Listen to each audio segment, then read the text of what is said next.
Hi, I am Tonya Robinson Lloyd. I'm a certified mediator for Trinidad and Tobago.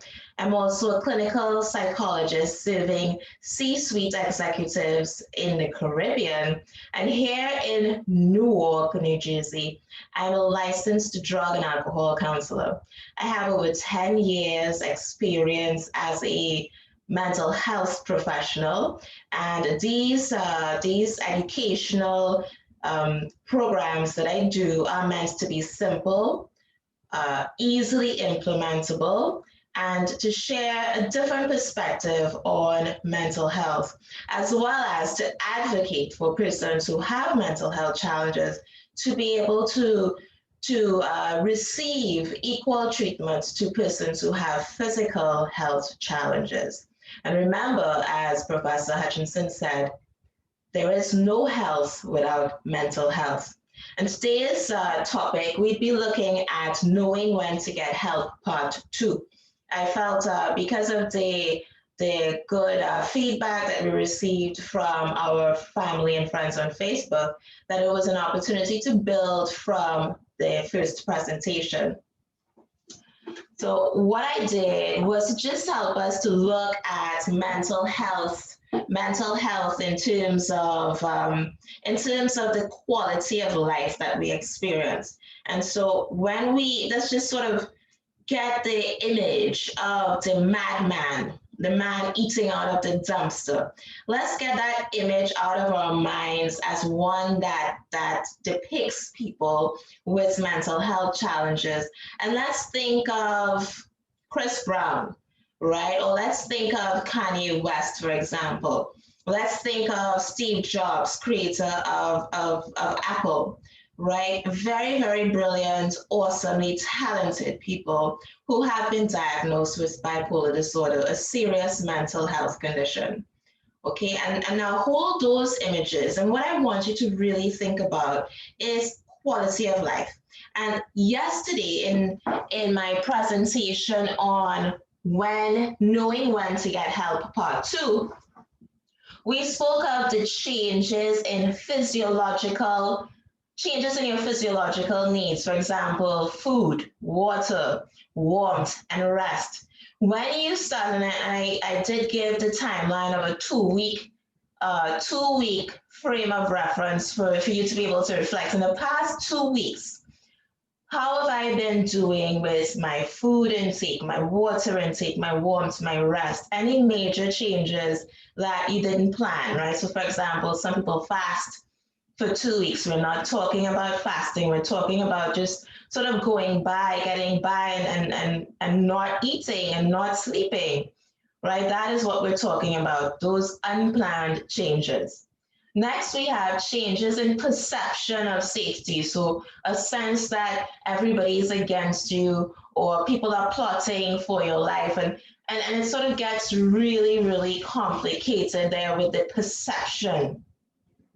Then we have changes in relationships and love and longing needs, right? So, for example, you may have noticed that relationships that you had for a very long time in good standing are suddenly in jeopardy. You're suddenly getting into arguments with those who are close to you. You do not wish to be associated with people you were once associated with, etc.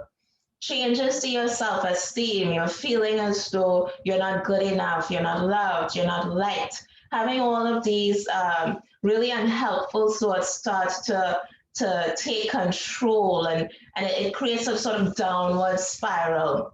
And then, as Maslow, this is Maslow's hierarchy of needs, as Maslow would have shared, self actualization, that's when we all become true to ourselves, true to who we are, and having that confidence that we can, in fact, evolve to our higher selves. When we do not treat mental health conditions for whatever reason, whether it's stigma, whether it's fear of losing social standing, whether it's fear of not being able to get insurance, which is a very real fear to have, what hangs in the balance is our quality of life. And Did you know that the US spends over $210.5 billion? They lose that in productivity. So that's people calling out sick because they're depressed. That is the cost in terms of productivity of human life. Remember, we are the assets. We generate wealth by our work. And mental health challenges, it affects the quality of your life based on your ability to do your work, not only to do your work, to do it really well, and to earn money to provide for yourself and your family.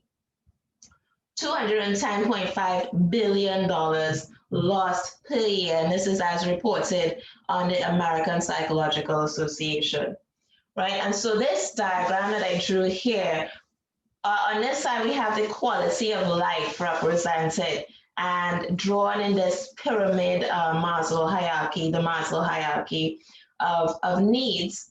And then we sort of compare that to the degree of functioning, right? And so your degree of functioning is what really helps you to improve the quality of your life, right? Once you are able to really function well in society, you're able to improve not just your life, but the lives of your loved ones, the life of your community. You're able to give back, right? And that is what is being challenged when we do not get the help that we may need. And so now let me go back to the whole idea of compensation, right? So we may have heard terms like compensation, right? So somebody says, for example, I wear glasses for this presentation, I have on contacts. But I would sometimes think that for my lack of eyesight, my hearing is really, really sharp, right? So you would hear people saying that, you've compensated for one area of your life, having a limitation or an area of improvement. Another part of your life might compensate for that.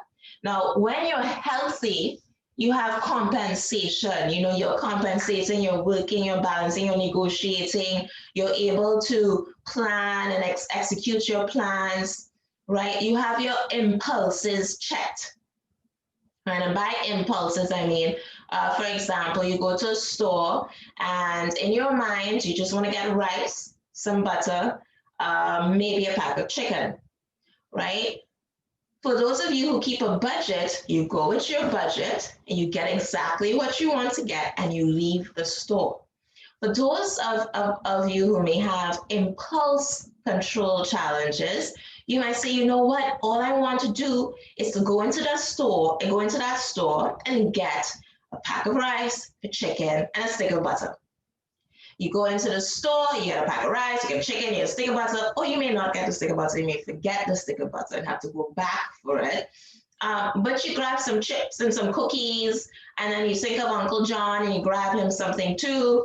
And by the time you go to the counter, you have to pay $200 that you may not have anticipated to pay for. And then that creates a whole spiral. And that's the impulse control part of the brain that's controlled by the amygdala, right? The impulses controlled by the emotions and amygdala isn't, it seems as though it has some sort of misfunctioning taking place where it's flooded with emotions. And the prefrontal cortex, or the part of the brain that does the executive functioning and the planning, isn't allowed to put up the red light, the stop. Don't spend more than you have, or don't purchase this right now. You don't need it. It's not on your budget. You don't even have a budget, right?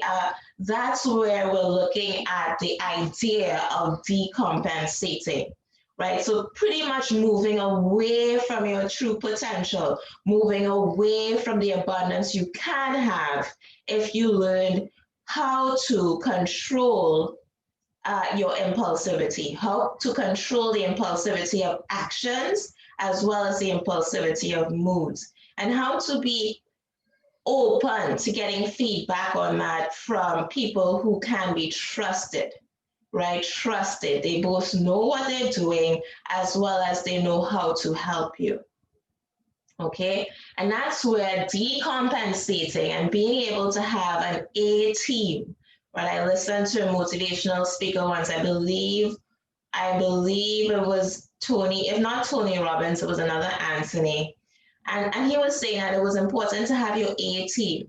People who are not afraid to tell you like it is, to do so with love, and to help you realize when things aren't really adding up all that well, right? And it takes a lot of compassion, right? And so you need to have your A team ready. Who are the people who could tell you if you're in fact decompensating? The people who could say you haven't been sleeping, you haven't been eating, you haven't been reporting to work, you've taken way too many sick days. What's going on? Right? And you are able to open up to these people to say, I don't know what it is. You may say, I don't know what it is.